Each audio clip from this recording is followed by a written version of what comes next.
Hey, I'm Alex Radcliffe from Board Game Co. And today with me I have Michael Shinall from Simon Games, and today we're talking about DCeased a Zombicide Game. Hey, future Alex here, just remembering to jump in and say that please keep in mind that this video is not a sponsored video. I do want to note that though, because I am currently engaging with some degree of sponsored playthrough and preview content with Simon around DCeased a Zombicide Game. Just wanted to make sure you knew this one is not a sponsored video in any kind. Michael, thanks for joining me today. How are you doing? Alex, it is very early and very cold here in Vancouver, Canada, but otherwise I am great. I actually have my morning coffee, just playing off of a certain someone I know who also enjoys coffee on camera. I was gonna say I've already had my morning coffee and I'll be having my afternoon coffee soon, and I'm still jealous of that coffee in your hands. But how? So let's go ahead and jump into a few things. But let's just start with a few disclaimers for the audience, or not necessarily disclaimers, things to know. Number one, DC's A Zombicide Game will be launching on November 14th on Kickstarter. I'll have a link to it down below. By all means, go ahead, follow, check it out, all those usual things. Past that, I'll be diving into a bunch of questions around DC's, and we'll get into whatever we can, whatever degree of spoilers I can drag out from Michael if I'm able to. But also at the same time, I'll be asking a bunch of questions that we understand that there may be things that we get no comments for as answers. I'm fine with whatever you answer for anything, Michael. I just need to ask certain questions because I'm curious and I want to know more. So we'll see where this takes us. And I But am perfectly fine with giving ominous, vague answers that will lead to speculation that people might read too much into. So you might get some red herring stone in there, but ominous, probably not too much. yeah, vague answers are great. Ominous answers are great. Magic 8 balls are fine too. Anything that works to tease people as far as the things that they can expect, or either to have their hopes affirmed or dashed. Either one is honestly entertaining in its own different way. But starting off the bat with just the nature of, DC's, the Zombicide game, DC's is launching its, what number Zombicide game is this for Command, for Simon? Do you know offhand what it is? Oh geez, no, I I don't don't know know. offhand.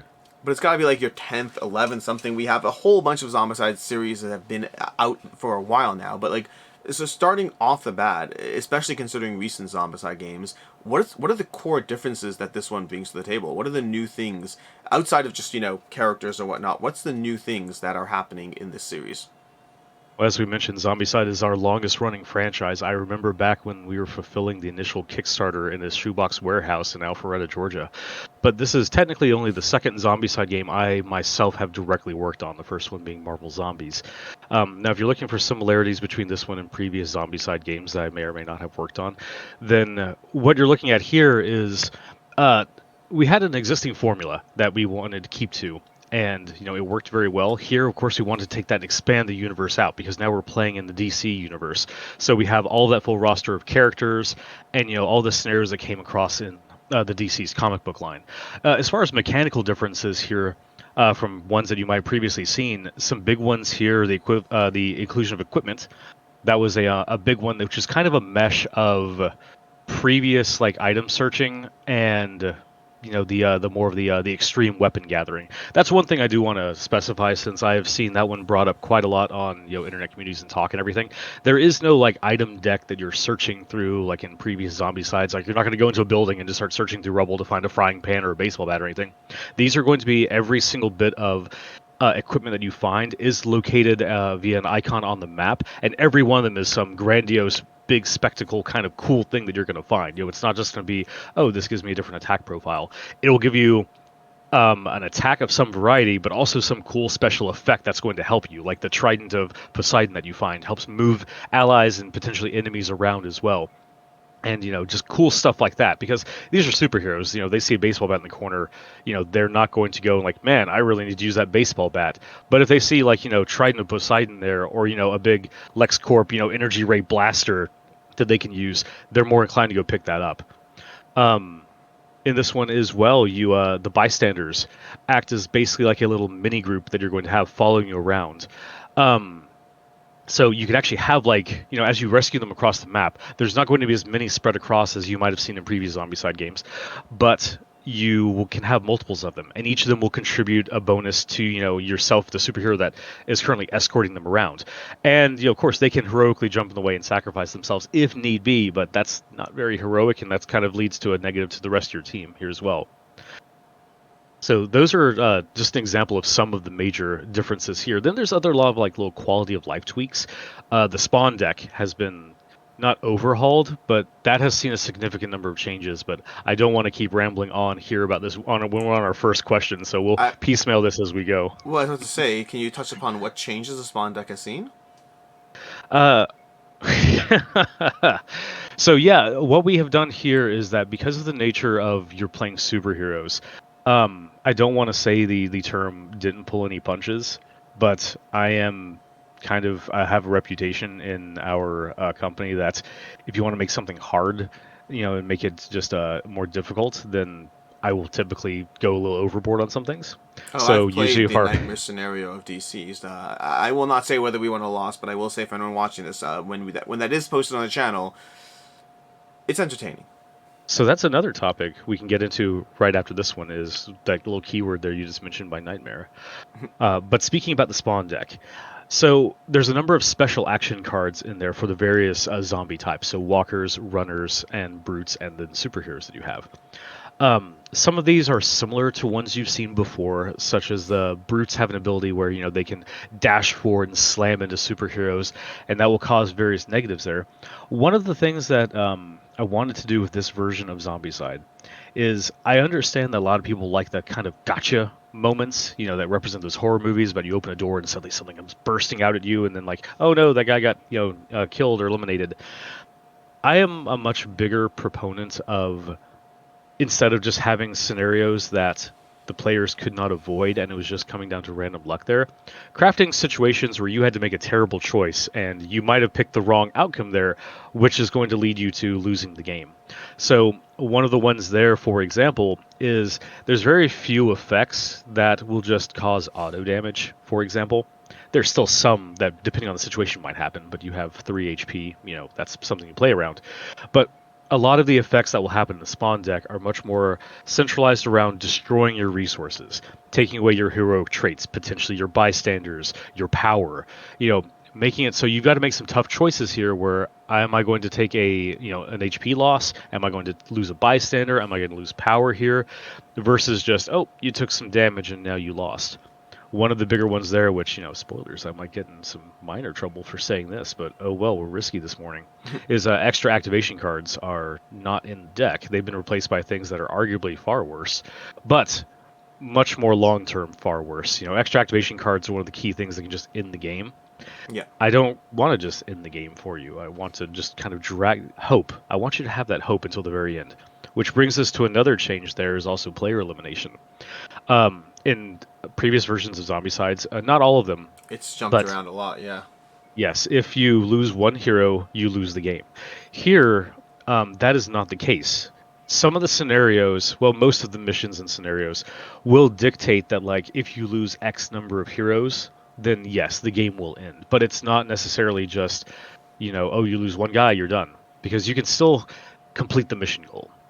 And we that allows you to have those kind of heroic sacrifice moments that you would see in zombie movies and everything without the risk of oh, and credits are rolling because we had one guy go down. Yeah, one of my favorite aspects of the original Black Plague was the Zombicide version that I originally fell in love with. And I remember they had that rule of, like, you could have like 15 hits on a single location, and you could have a single hero absorb, or a survivor. You could have them absorb all those hits in a final blow. And it led to the fact that you're now struggling to complete this mission with fewer survivors, but also the flip side is you have this cinematic moment of one person taking one for the team. And to me, Zombicide has always been both about the strategy, the difficulty, the fun of leveling up and getting more powerful, but it's very much is a cinematic experience game to me at the same time. Yep, and it's a mix because you never want to have players just, sitting out because oh my guy died really early and everything. But that's one of the things here is with the player count being modular here at 4 baseline instead of the Yeah. standard 6, with of course rules to expand up to 6. But I'll even say there are some mechanics in the game that exist to replace heroes should they have fallen. They're very, very rare. Might not even be in the core box, but they do exist in the game. Gotcha. Now, I've been going through, or I started going through the Dev Diaries online in terms of getting a prep for everything. But one question I had before I even get into the Dev Diaries is, I noticed a suspicious, and I don't know if there's a reason for this, I don't know if it's random, I don't even know if you know, but Dev Diary 2 is missing. There's Dev Diary 1, 3, 4, and 5. There's no Dev Diary 2. That's news to me. The thing is, I wrote them in order. Oh, I didn't write them in order. I wrote Dev Diaries. Gotcha. And I don't believe I actually labeled them like, okay, this is specifically this one or whatnot. So I just basically wrote a bunch of articles and said, like, here you go. Use these as you will. So that just seems like it might just be a typographical thing, or that would become the lost Dev Diary 2 that spoiled all this major stuff that was It super felt, important. yeah, I wasn't sure. I assumed it was a mistake, but I just want to know what's going on in Dev Diary too. But either way, that's kind of a side question. But more so, I'd say I'm curious about a lot of different aspects, and I'm going to jump around trying to get into various ones of them. But something I am ignorant on because I haven't read I have not read any of the DC storyline comics, so I don't know much about them. I do know it's not your typical zombie; it's the anti-life, all these different aspects. But is there any attempt to in any way engage with the actual story of DCeased, or is this more inspired by DCeased, and that's kind of where it ends?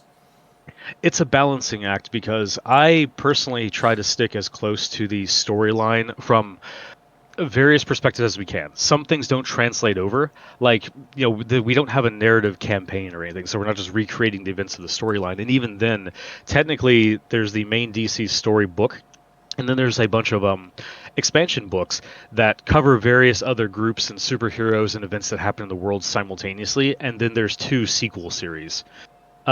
So we because Zombicide, especially in this one, is not the biggest narrative-driven one here. Um, then we basically were inspired by a lot of the events of DCeased. Now, some of the scenarios and stuff can be based on some of the major plot points, but this is not meant to be a recreation of just the DC storyline. Gotcha. And in regards to that as well, that comes down to also like the inclusion of bystanders and some other superheroes as well. One of the Dev Diaries I spoke on this where I said that we want this to incorporate all the cool stuff that you see in DC, like as a line, not necessarily just limiting ourselves to just what's in DCeased. So the best way I can describe this is that as far as the world and the setting, it is DCeased. This is we play by the rules established in that comic, except when they contradict themselves, in which case we had to pick and choose which ones we were going to use because that happens a couple times because comics. Um, but then the heroes and events of DC are put into that world. So like all the rules, the baseline rules are established in DCeased. This is how the virus works. This is this is Metropolis. This is all of our locations and everything. Those things are like concrete. Okay, we don't break anything there. Again, except in a couple cases where it's contradictory, like minor spoilers here, but like at one point, they go, "Well, animals are immune to the anti-life virus," which is technically is not the case sometimes. Okay. They Cool. also Cool. play a little loose about which superheroes are immune or not and why. Um, but it's usually fairly consistent. That's another differential thing here is that like some superheroes are just straight up immune to the anti-life virus. So that's another thing to note is that I know this might be big spoilers here, but we might have stretch goals and expansions during the campaign. Um, you're not going to necessarily just see a one-for-one trade-off here of like if a character appears as a superhero, they might not appear as a zombie hero and vice versa, specifically in some cases because it does not make sense for them to be a zombie hero because they were straight up immune to the virus. Okay, so that was going to be a question I touched upon. So let's jump to that, which is I know that in Marvel Zombies there's very much an approach of two different sides. You could play as the zombies, you could play as the zombies heroes, you could play as the heroes. I haven't seen, and maybe I just missed it, but I haven't seen any mention of that in terms of DCs. Are you able to play as zombie heroes, or is it purely playing as the heroes? Well, so as I said here, we're keeping in line with the full DC storyline, and one of the rules they established there is that these are much closer to your traditional zombies. They're not technically your traditional zombies because they're not trying to like eat and devour people. They are infected by a rage virus. You've seen that in a few other zombie movies and things like that, but they're still not sentient. Like, and there is some technical arguments that like yes, they are controlled by the anti-life virus, but it is still not like it's not like the personality of the hero is not there. It is a husk that is being manipulated at best by like you can view it as a virus parasite, even though that's completely contradictory. But I'm not going to get into the Sure. anyway that technically that is expanded on in some of the later of the series with War of the Undead Gods, which just came out finished last year. One thing I do want to note here is that we've been working on this game for quite a while. And we do not have necessarily special privileges or access to things that are not released yet. So I do want to set this kind of expectation here is that with War of the Undead Gods, the follow-up series, being as new as it is, a lot of the things that, are technically major points of that line will not show up necessarily in DCeased. Simply because, again, like we didn't know it existed, or because we weren't privy to that information. There's some things that we're able to like sneak in, but um, no spoilers here for anyone who wants to read the lines. But like the finale of War of the Undead Gods kind of gets really big DC and starts introducing things kind of last minute that are technically big game changers, but you don't know about them until like the second or last issue here, aka the ones that just came out, which is far beyond when anything here was done. So, and this circles back to what I said about wanting to incorporate large facets of DC and not just sticking to the storyline. One of the other questions that I see get asked constantly is that, okay, given what I just said about the nature of the virus, certain characters are kind of lame zombies. And like for example, most everyone in the Batman universe is just a person that's really fit, even the villains, the heroes or Yeah. whatnot. So that became a specific challenge, was incorporating them if there's a zombie version of them. Like Catwoman, for example, is in the core box. Okay, well, she's just really fit. How do you make her an interesting zombie? There are sometimes little like it's not Four necessarily actions. Four just actions. about it's not just necessarily about them being a really fit person, and then like because then okay, whatever, they can run you and deal some damage. A lot of the times when someone has been turned into a zombie and you see them, one of the aspects I wanted to explore was like, well, what's the psychological effect of seeing this person as a zombie, and what's that going to do to the team? Let's do hypothetical, Alex. If we had Batman as a zombie, which in the core box, he is a playable hero, but let's say Yeah. hypothetically it's a Batman zombie. If you're playing a superhero and you start rolling down the streets of Metropolis and you turn a corner and you see Batman as a zombie, he's not the biggest physical threat because he's just really fit. But holy crap, that is a psychological blow knowing that Batman, one of the smartest people in the world, the guy who always fixes things, he's a zombie. We've lost him to the anti-life virus. That causes other effects to your team that might not be relegated to just, oh, this guy can damage me. It might cause you to feel less powerful. It might cause you to feel less heroic. Taking him down might incur a negative to you because you're the one who had to kill Batman. So those aspects are explored in a lot of the what I would call the depowered superhero zombie heroes. Not to say they've completely lost their functions and everything, because like Catwoman is still very agile as a zombie, and sometimes there are thrown in little like cheeky nodes to like how they function in life. Like Catwoman may or may not target people with equipment because she's a cat burglar. Sometimes I am a big stickler for sticking to the hard coded rules of the universe with flexibility for gameplay. Like this is not going to be just like sometimes things are modified a little bit just for the sake of actually having them be fun and have variety. But always, you can always see the link about like, okay, how does this make sense in the setting? So so all that's very helpful. I'm not totally sure I got the answer as far as are you playing as zombies? Right, we circled around that. Sorry, and that was actually not intentional there. I wasn't But I certain. will, Like again, you can dodge yeah, anything. I just might if I'm not sure if it's intentional, I might check. no, and I will say that at this time, you're not going to see any type of ability to play as the zombies because, and actually, let me further specify that there are no plans to play as zombies.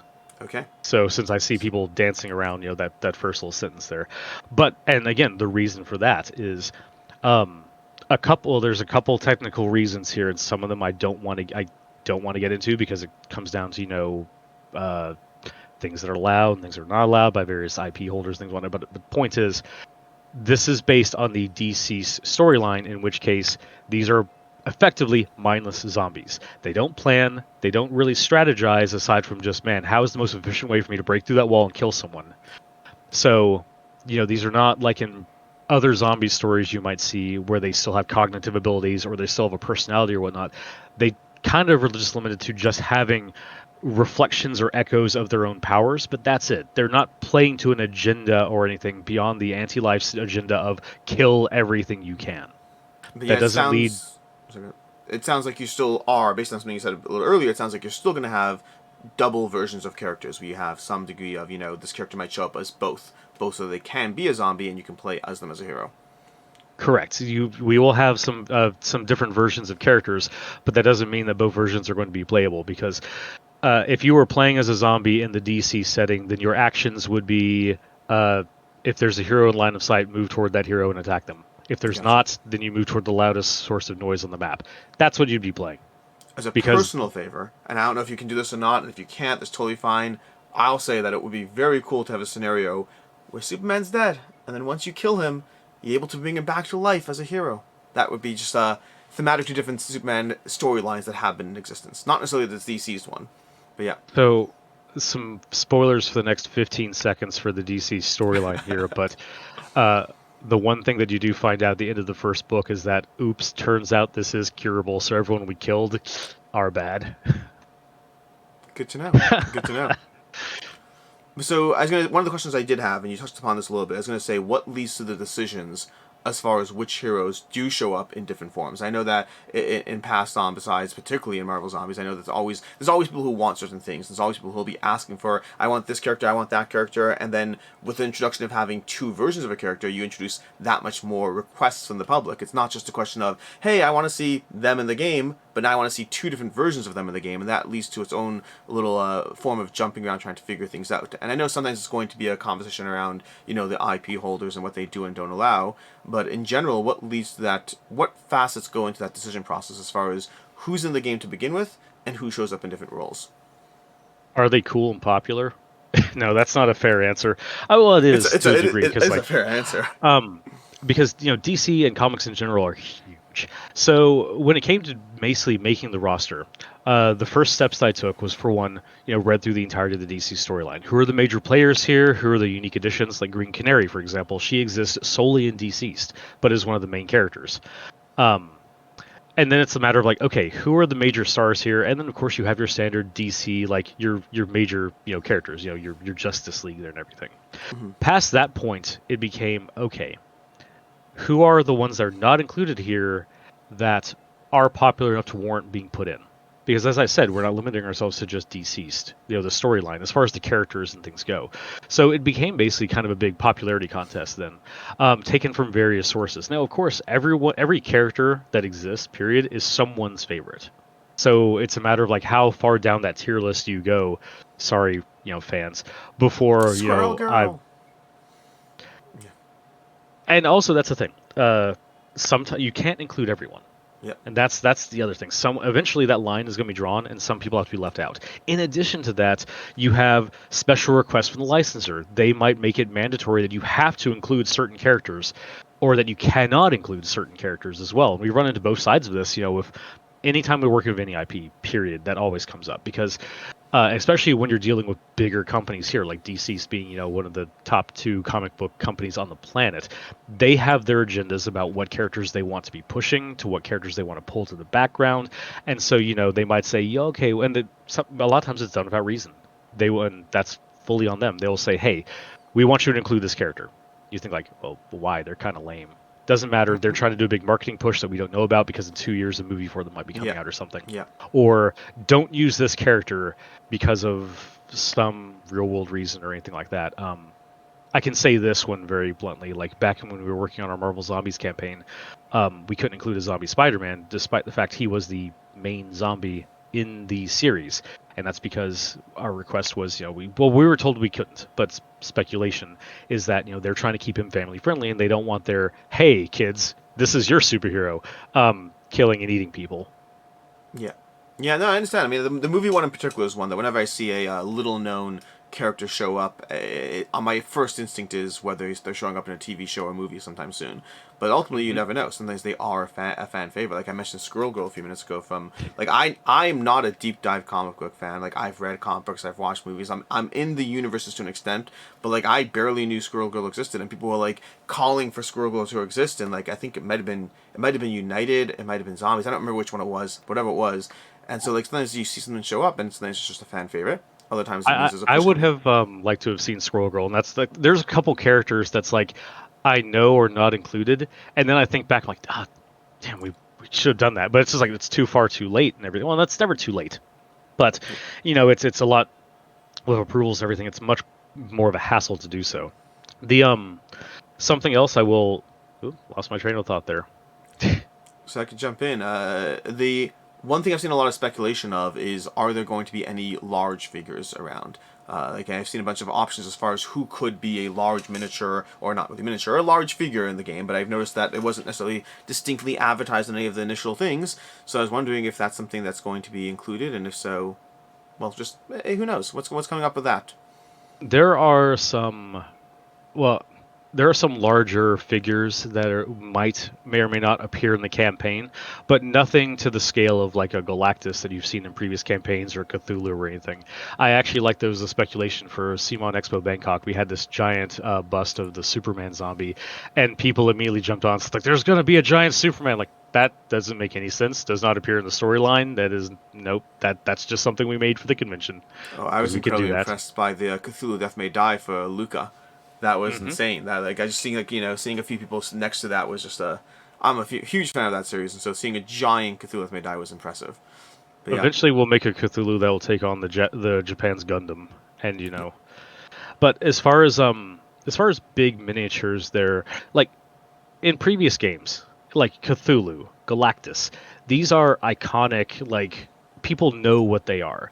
DC unfortunately is a little bit more niche, even though it is the second biggest. So there are certain aspects that people might be aware of, but it depends. Like there were several options that technically could have been for big miniatures, but you have to factor in like, okay, who's is this really a big demand for this and everything?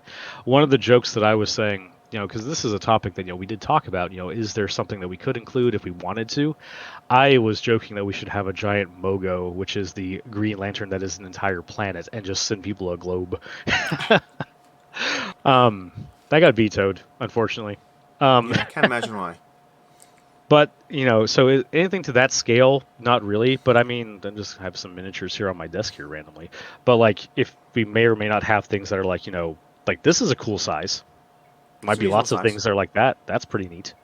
Well, so speaking of that, as far as expansions, and again, I recognize some questions I have asked won't get direct answers or whatnot, but what kinds of expansions, or what are you planning on doing in this universe? Past, okay, there's a core box, great. There's stretch goals, there's more heroes, more fun things, more zombies, all those fun things. But like, as far as expansions or dabbling in different mechanics or anything along those lines, what room is there to play with within the system? Alex, this might be getting to too deep spoilers here, and I might get in trouble for this, but we're probably going to have a few expansions in this campaign. I think I Oh, might get in I'm trouble for shocked. saying that. But I won't talk any of the specifics for them because we want those to be a cool surprise. But I will say that there's different locations across DC that are very prominent that can be visited. If you look at the DCeased line of comics, especially the trade paperbacks and everything that have collected the issues, that's a kind of a neat indicator there as to directions, sets, and things like that to which you could explore. Think of various superhero teams that you might see across the DC universe, and ones that like if you can think okay popular DC teams and like your top 3 or 5 that come to mind, those are probably good bets that you may or may not see characters from that and everything because as we said back during the character select section of this, it does come down to popularity. And there's a lot of big avenues that people grew up on for DC. Like just speaking personally and very candidly, I was not a big comic book reader. The big thing for me though is that anytime I'm assigned any type of IP, doesn't matter what it is, if I'm not an expert in it already, which I seldomly am, the first step of that is becoming an expert in that area. So this was binging DC, not just Deceased, but also just diving into everything that was popular about it. Now, for myself, growing up, it was Batman the Animated Series, Justice League. After that, those were my 2 big favorites, and Justice League Unlimited, the follow-up. Um, but so this is pulling from like anything that might be kind of, I don't want to say pop culture because that's not really the same thing. But like if you're a fan of DC's comics or you only know DC from the cartoon shows when you're growing up or even the current ones, like there's tons of ones that are still out there. Like there's Young Justice, Teen Titans, Teen Titans Go, I guess. Um, but then like you have the My Generation as well. Oh god, that dates me. Batman the Animated Series, Justice League Unlimited, and then you have the DC movies as well. maybe a little bit less said about those. You have the live action TV shows and everything. Basically, we tried to pull references from all of these things that were popular. And one of the things I'm very proud to say is that there's been tons of online lists with people going like, oh man, this is my wish list and everything. And I'm very happy to say that I think that a lot of people are going to be very happy with what they see. Interesting. You should have a. I remember for Zombicide 2, I think it's whatever it was Zombicide 2. You had, I think it was Danny Trejo. Was that? Danny I think he's. Trejo. Yeah, he showed up in one of the things. You should have Mark Hamill as the Joker showing up for your video for for this one. Man, if we could get Mark Hamill in any capacity for anything, if we could just have him just like, hey, he just is in the studio, just lives there now. That'd be great because he is like to me that's the Joker. He's Like, fantastic. Yeah. yeah, to me, Kevin Conroy is Batman and Mark Hamill's the Joker. That's just the voices that I hear. Oh, and also I guess I should mention the DC animated movies, The Last Line of Them, which I will say are really really good. Like they're all really solid. So Yeah. if you were a little disappointed maybe by the live action DC movies, give the animated ones a try because I feel that those are all solid. They could have taken any of those plot lines and adapted them to live action, and it would have been Much it would better. have been So past that, as far as I had a question I was going to get into, we covered expansions, we covered the lore, the zombies. I had a question. A specific question I want to touch upon. Oh, so yeah, so the characters. We're talking a lot about the characters over here, all the various options, the deep dives. Outside of different heroes, and you mentioned equipment, some slight changes to bystanders, but if people who own previous Zombicide, somebody who went all in on Marvel Zombies, like what's the main compelling push for get this outside of more heroes? Like what's the main people like who went all in on that, spent hundreds and hundreds of dollars, and they have these giant boxes coming. So more heroes is compelling, sure, but how do you really target somebody with a system that is going to be similar and yet different? What's the main push there? well. The big one here is it always comes down to your zombie sides are all about the theme. Which one do you want to go with? Do you like sci-fi? We have Invader. If you like fantasy, we have Black Plague. Black Plague was further expanded on by Green Horde and now White Death. You know, and so this one here, you're playing as the DC superheroes, and there might have been previous zombie sides where you had the access to play as superheroes, so you might say like these are similar. Like yes, they are, and there's nothing wrong with that. This is giving you an expanded capability to basically play out that superhero power fantasy. As far as like major differences between this and previous versions of Zombicides, are there differences? Yes. Are there new additions to this one that have not been seen in any other Zombicide before? Yes. But I feel that a lot of there's not a lot that I can point to that's like this is a big explosive difference here and everything, but I really do feel there's a number of quality of life changes and improvements and tweaks and things like that that really make this stand out against any previous version you've seen. I mean, Alex, one of the things we talked about and you mentioned earlier was actually just like nightmare difficulty and inclusions of things like that. And even when I was talking about the spawn deck and things of that nature, I feel that there's a lot of just quality of life tweaks that are taking place that again it's difficult because I would love to be able to point to a lot of just big explosive key features here and go like yes this is different and this is revolutionary and everything, but I would really the focus here was making just the most solid experience to date that could be done while including new cool stuff, and a lot of that is kind of nuanced where again, I can't really point to anything and go like this is a big explosive thing because equipment, as much as cool as it is, that's still something you've seen similar enough in previous Zombicides. And the thing to remember here as well is that while I am the designer of this version, we're still working on the framework of Guillotine Games' original game, and that has to be respected. This is not an effort to revamp the entirely new game system here. This is making a DCeased a Zombicide game. Yeah. And so, darn, I keep having these questions that I'm losing as we get into it. But speaking of the framework, so you talked about the different heroes and the recreation. So the abilities. One of the things that I like about this version and the last version as well is the fact that as opposed to having a set and a pool of abilities, you have completely unique abilities for every single hero in the game. So instead of having a few different options to pick from as you level up, everyone just has one. You have one blue, one orange, the same orange, one same yellow, and then you have an orange and a red, and you have completely three unique abilities for every single hero. But as you continue to expand the pool of heroes, as you have all the heroes and stretch goals and expansions that are present in this game, plus the prior one, how do you keep all of those feeling unique and different with hundreds of abilities to manage?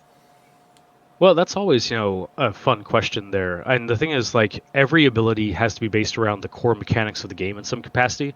You have moving, you have attacking, you have searching for, you have, well, not searching for equipment, you have picking up equipment, opening doors, rescuing bystanders. There are key things that everything needs to play off of in some degree. So that does kind of give you a general frame of where things can go.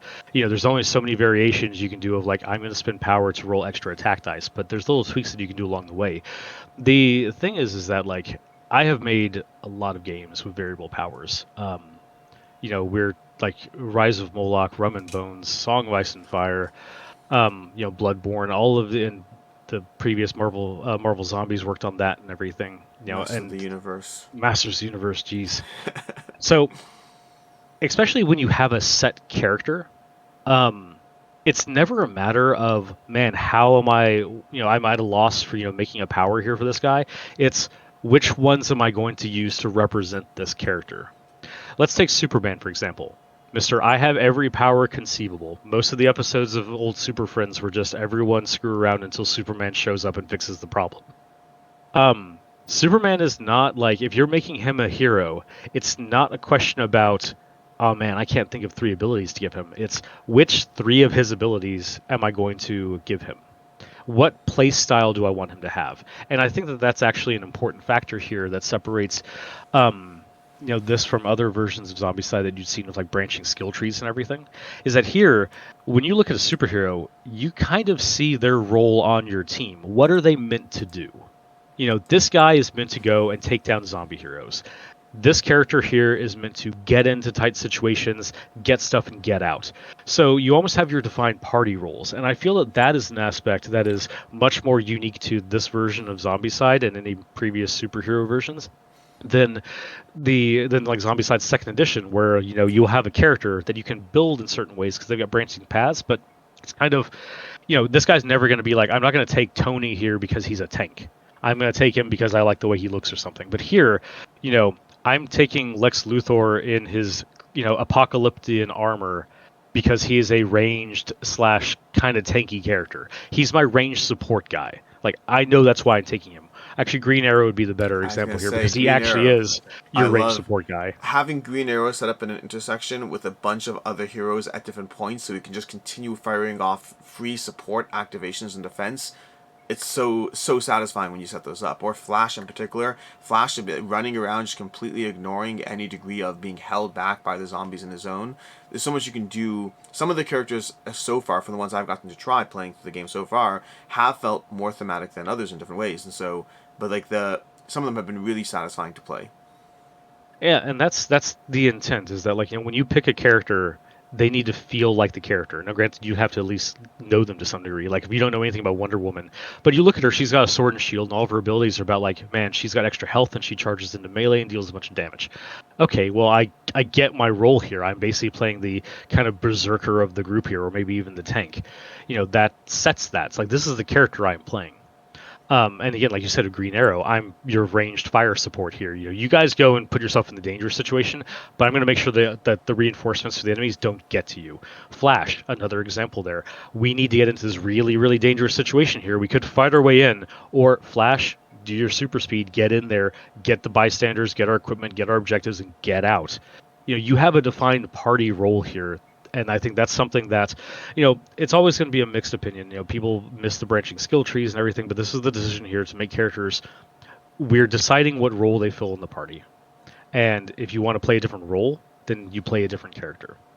So Yeah. that way, because Superman could technically do everything if he were a playable character. Superman was fun, by the way, to make because that technically every version you make of him has to be depowered in some way because he is that strong.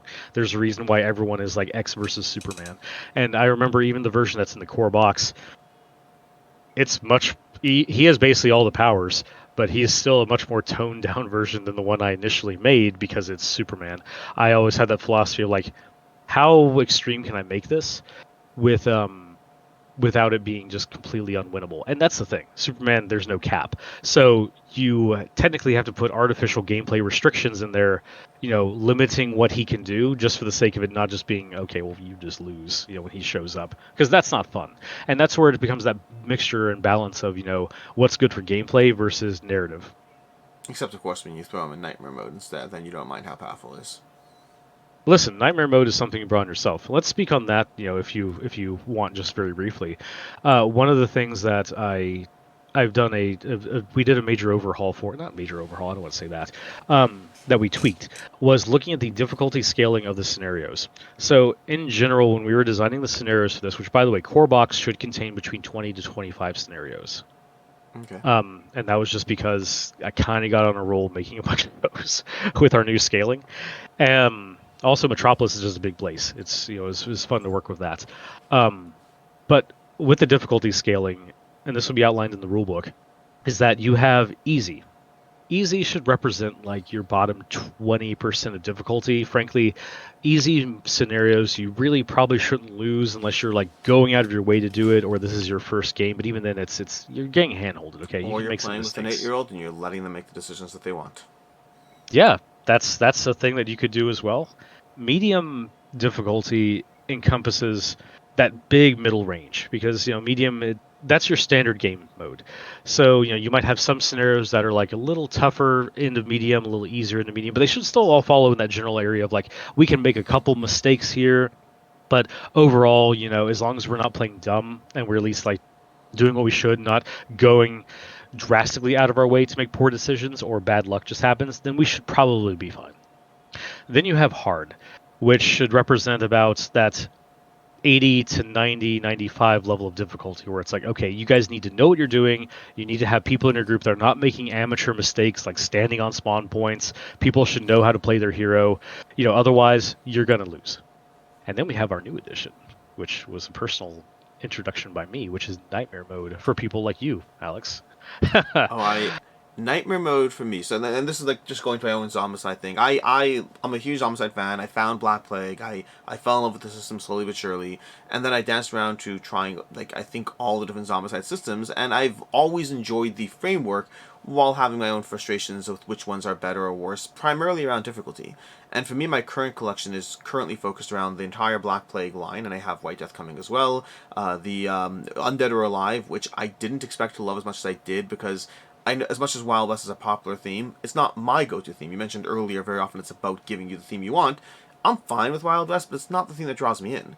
But what did hook me is the difficulty of Wild West, of Undead or Alive. The difficulty of it was so good that I ended up keeping it despite not really planning on that. And then we have Marvel Zombies, which for me represents a good balance of difficulty. It has two modes of play. I personally prefer playing as the heroes, which is one of the reasons I'm excited for DCs is, even though you're only playing as the heroes, honestly, that's my preferred way to play. I like that system better.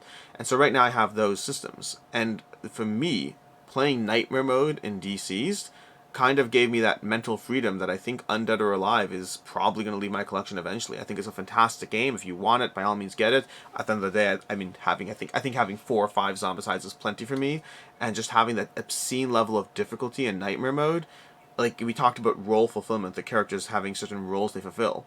I like the fact that you might have a mission that is so punishing, you have to like die, take a look, take a step back, and say, okay, we need Superman, we need the Flash, we need Green Lantern and Wonder Woman, and that combination can handle this mission. I like that degree of extra level of planning.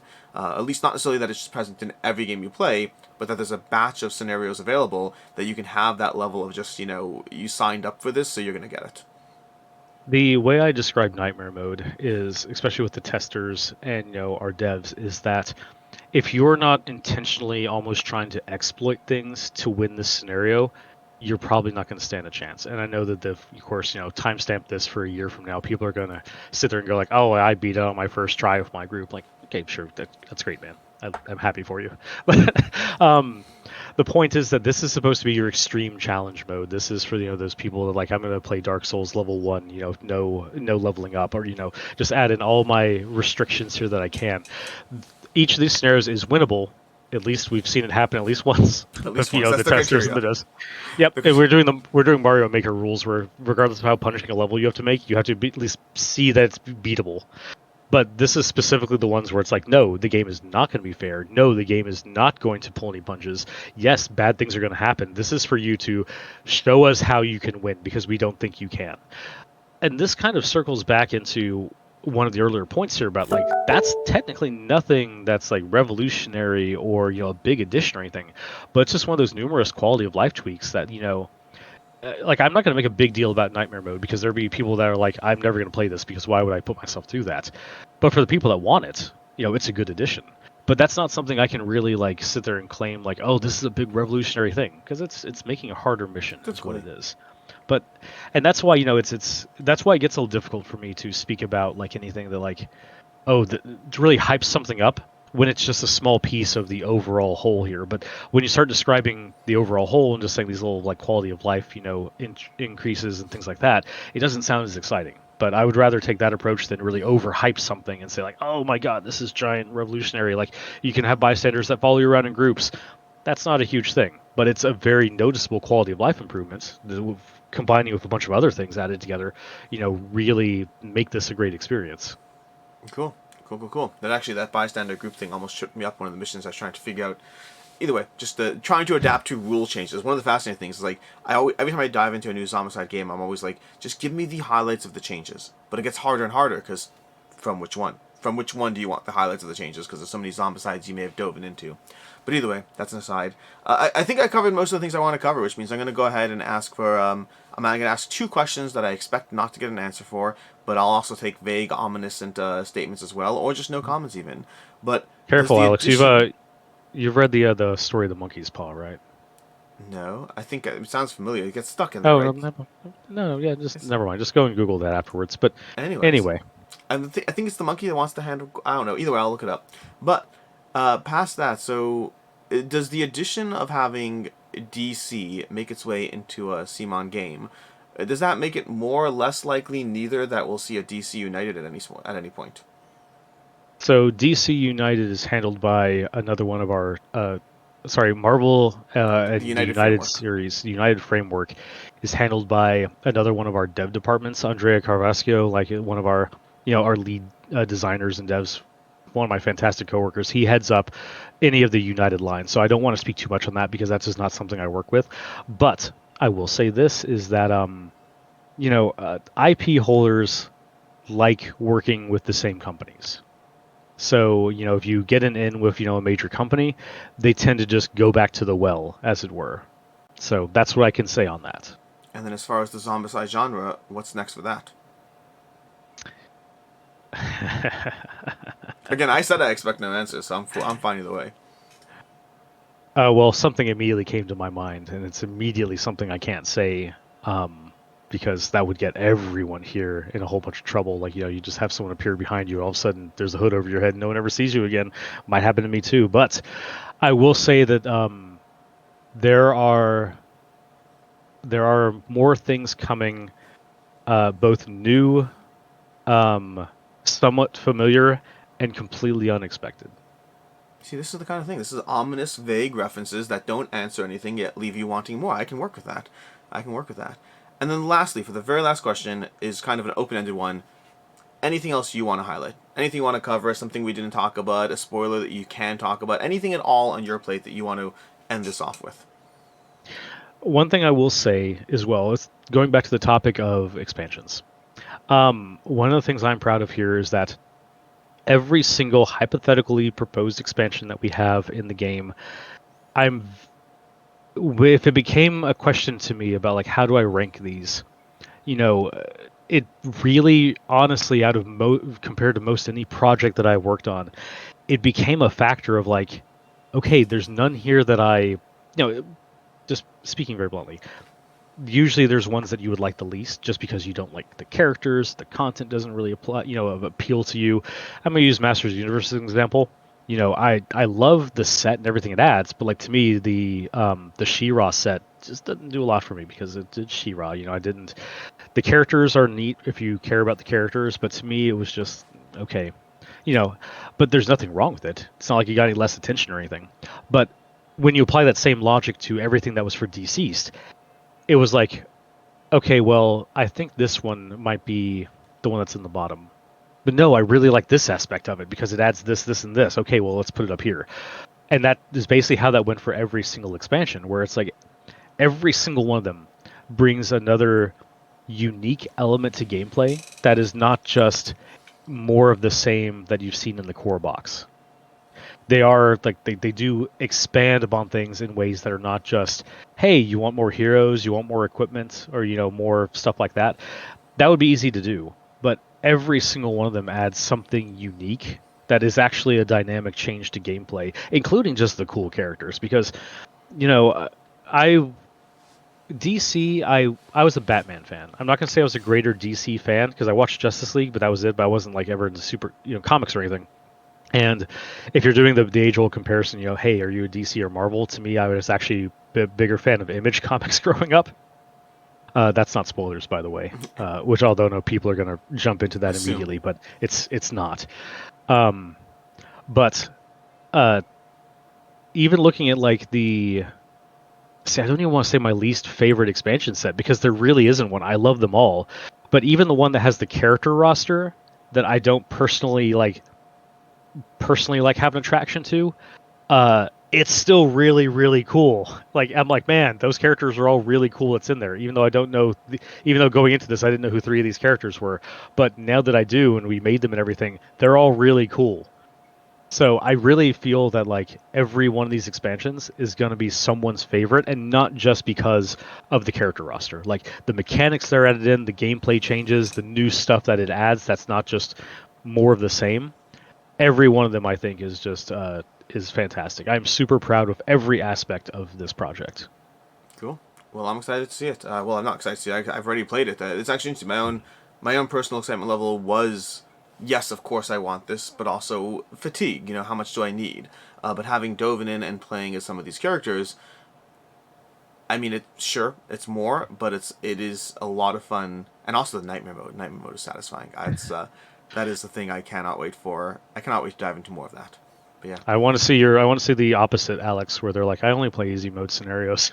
I mean, they exist. Zombicide as a framework is a very charming game, and it has to and should cater to a variety of people. And for every person who's like, I want it more difficult, you'll have somebody who you just scare off the game if you have it that way. And so you need different entry points. You need different systems, and Zombicide gives you a lot of different systems to play with.